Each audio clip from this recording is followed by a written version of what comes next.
Chief minister साहब, मुझे नहीं लगता 4 करोड़ की गाड़ी खरीदने से यहाँ के यूथ के मसाइल हल नहीं होंगे। Government should focus on the education system in the specially in the Kashmir पहले ही बहुत डिस्टर्ब हो चुका है। If we talk about the strikes या अनदर जो भी वायलेशन थी यहाँ के माहौल पहले से ही बहुत ख़राब है।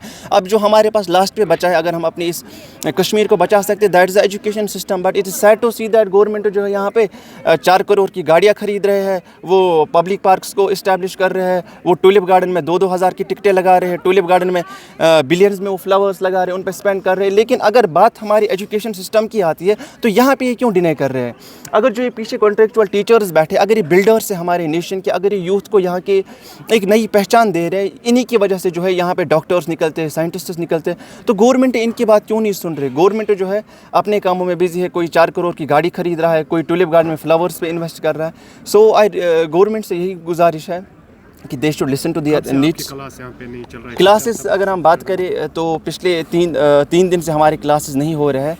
एंड हमारा दूसरी प्रॉब्लम ये है, पिछले हफ्ते भी हमें स्ट्राइक थी यहाँ पे, और हमारा टाइम गैप बहुत कम होता है। अगर हम देखेंगे सेमेस्टर वाइज लाइक 3 महीने होते हैं, 3 महीने के बाद हमारा सेमेस्टर एग्ज़ाम होता है। अगर हम 3 महीने में 1 मंथ स्ट्राइक पे रहेंगे तो हमारा सिलेबस कैसे कवर होगा? मेरा नाम डॉक्टर इशफाक है, core member of the HECTA JK HECTA higher education contractual teachers association का मैं कोर मेंबर हूँ, और प्रेजेंटली मैं working in the degree college Handwara. सबसे पहले हमारी जो डिमांड है, जैसा आपको पता है, हमारी कोलीग ने आपके साथ बात करते हुए बोला कि सबसे पहली जो डिमांड है दैट इज़ नॉमेनक्लेचर का डिमांड। आपको मालूम होगा कि हायर सेकेंडरीज़ के अंदर कंट्रेक्चुअल लेक्चरर्स काम करते थे, लेकिन वो हायर सेकेंडरी के, लेकिन जो काम कर रहे हैं, हम डिग्री कॉलेज में के अंदर काम कर रहे हैं। हमारे पास NET, SET, PhD, JRF, post doc और गोल्ड मेडलिस्ट्स भी कुछ लोग ऐसे हैं जिनमें गोल्ड मेडलिस्ट भी है। तो जब हम सारे के सारे क्राइटेरिया जब फुलफिल करने के बाद हम कॉलेज के अंदर काम करते हैं। अब जो लोग कॉलेज के अंदर काम करते हैं उनको असिस्टेंट प्रोफेसर कहा जाता है। अब 2 कैटेगरीज है उसमें, एक है परमानेंट असिस्टेंट प्रोफेसर, दूसरा वो है जो कंट्रेक्चुअल असिस्टेंट प्रोफेसर है। तो हमारी जो डिमांड है, सबसे पहली जो डिमांड है वो है कॉलेज कंट्रेक्चुअल असिस्टेंट प्रोफेसर के नाम से हमें पुकारा जाए। उसका एक रीज़न है, जब हम आउटसाइड यूनिवर्सिटीज़, जो बड़ी बड़ी यूनिवर्सिटीज़ है, वहाँ पर हम अप्लाई करते हैं तो हमें बोला जाता है कि आपने किसी हायर सेकेंडरी में काम किया है। कभी एडहॉक का नाम दिया जाता है, कभी कंट्रेक्चुअल का नाम दिया जाता है, कभी नीड बेस्ड का नाम दिया जाता है। तो सबसे पहली जो डिमांड है that is should be nomenclature contractual assistant professor, क्योंकि हम सारे के सारे क्राइटेरिया जो है उनको फुलफिल करने के बाद कॉलेज के अंदर आते हैं। जो दूसरी डिमांड हमारी है वो डिमांड है salary hike as per UGC norms. आपको मालूम होना चाहिए कि जब एडवर्टाइजमेंट नोटिस पब्लिश होती है, उस एडवर्टाइजमेंट नोटिस के अंदर UGC के क्राइटेरियाज फुलफिल किए जाते हैं, लेकिन अनफॉर्चुनेटली जब हम वो सारे के सारे रिस्पॉन्सिबिलिटीज फुलफिल करने के बाद जब सैलरी की बारी आती है तो सैलरी सिर्फ और सिर्फ 28,000 ऑन पेपर्स दिए जाते हैं। अब 28,000 पेपर्स का बोलते हैं, लेकिन उसमें एक्सक्लूड करते हैं, ना विंटर की सैलरी 45 डेज देते हैं, ना ही समर की सैलरी 10 डेज देते हैं। और ओवरऑल जब हम कैलकुलेशन करते हैं तो हमारे पास जो काम हम कॉलेज के अंदर करते हैं वो हमें सिर्फ और सिर्फ 6 महीने के लिए हायर किया जाता है। तो उसके ओवर एज अगर हम निकालेंगे, एवरेज निकालेंगे, तो हमारी जो सैलरी बनती है वो सिर्फ और सिर्फ 12,000 सैलरी बन जाती है। अब 12,000 की सैलरी जब बन जाती है तो कुछ लोग जो कुपवारा के बिलोंग करते हैं वो उनको श्रीनगर भेजा। कॉलेज की स्टूडेंट हूँ, डिग्री कॉलेज हंदवारा। मैं 4th सेमेस्टर में पढ़ती हूँ।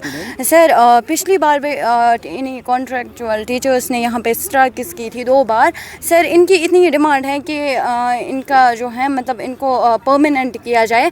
सर, अगर हम देखें इनकी मतलब प्रोटेस्ट करने की वजह से हमारी जो एजुकेशन है उस पर बहुत बुरा इम्पैक्ट पड़ता है। सर, जब प्रॉपरली क्लास, जब टीचर्स ही नहीं होंगे तो स्टूडेंट्स कैसी क्लासेस लेंगे?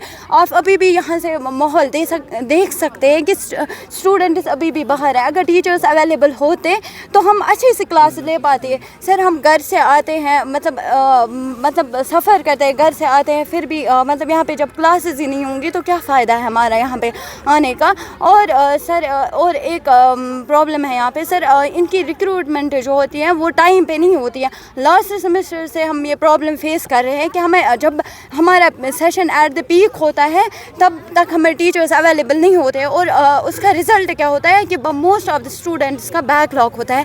Sir, we request to the higher authorities कि इनकी जो भी जेन्युइन डिमांड्स हैं उनको फुलफ़िल की जाए, so that the students will not suffer in future.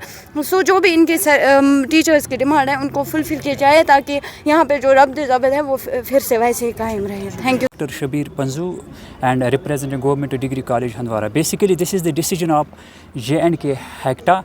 They have announced 3 days peaceful strike. Basically, there is a reason behind this. We have some demands that should be taken into consideration. We have been fighting for last 10 or 15 years. Some are working for 15 years, 10 years. We have some demands, for example, our salary that should be given as per UGC norms. And you are talking about one nation, one constitution, but that is not followed, that is not implemented. So far as salary is concerned, we are getting only 28,000 per month. But if we will calculate the average, this is not 28,000, then this is only 13,000 or 14,000, because we are not getting academic arrangement for 12 months. This is just for 7 months, sometimes 8 months, 9 months, and some average is only 8 or 9 months. So it becomes only 13 or for 14,000 per month. We treat as academic need, basic academic arrangement. Although we have good qualification, PhD, postdoc, etc., we are having higher qualification. So this should be changed to assistant professor, contractual assistant professor. And I will tell you, this is very interesting. Some candidates who come from far-flung areas, they live here on rented rooms.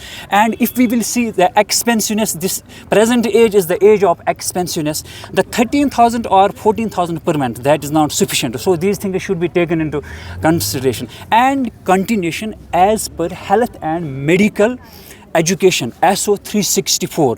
And someone has rightly said, if there will be collapse of education system, that will lead to collapse of whole nation. So we want to share with you that our voice should be heard. Thank you. 3 days peaceful pen down strike, then it would be then followed by indefinite strike.